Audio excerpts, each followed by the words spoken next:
गौरीपति सतनाम स्तोत्रम् बृहस्पतिरुवाच नमो रुद्राय नीलाय भीमाय परमात्मने कपर्दिने सुरेशाय व्योमकेशाय वे नमः वृषभध्वजाय सोमाय सोमनाथाय संभवे दिगंबराय भर्गाय उमाकांताय वे नमः तपोमयाय भव्याय शिवश्रेष्ठाय विष्णवे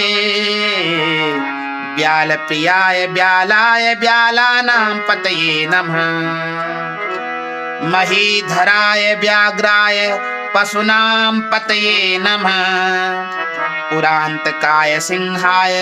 शार्दूलाय मखाय च मीनाय मीननाथाय सिद्धाय परमेष्टिने कामान्तकाय बुद्धाय बुद्धिनां पतये नमः कपोताय विशिष्टाय शिष्टाय सकलात्मने वेदाय वेद जीवाय वेद गोयाय वे नमः दीर्घाय दीर्घ रूपाय दीर्घार्थ्या विनाशिने नमो जगत प्रतिष्ठाय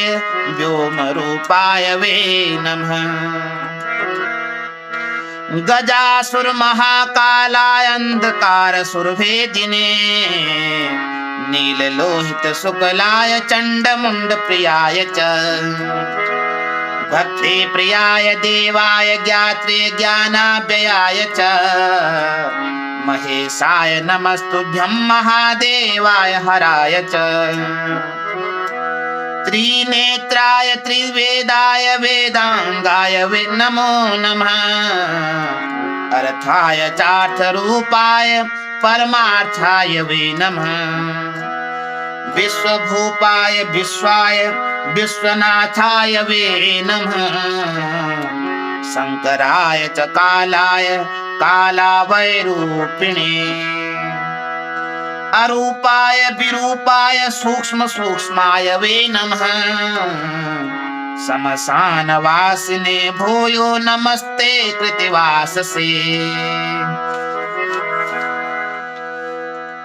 शशांक शेखराय शायोग्र विमोशयाय च दुर्गाय दुर्गपाराय दुर्गवय साक्षिणे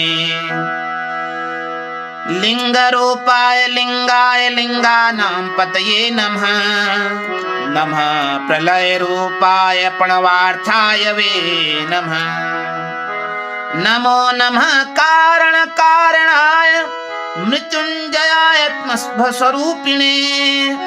त्र्यंबक काया शीत कंठ सर्वे गौरीपते सकल मंगल हेतवे नमः इति गौरीपति सतनाम स्तोत्रम् संपूर्णम्।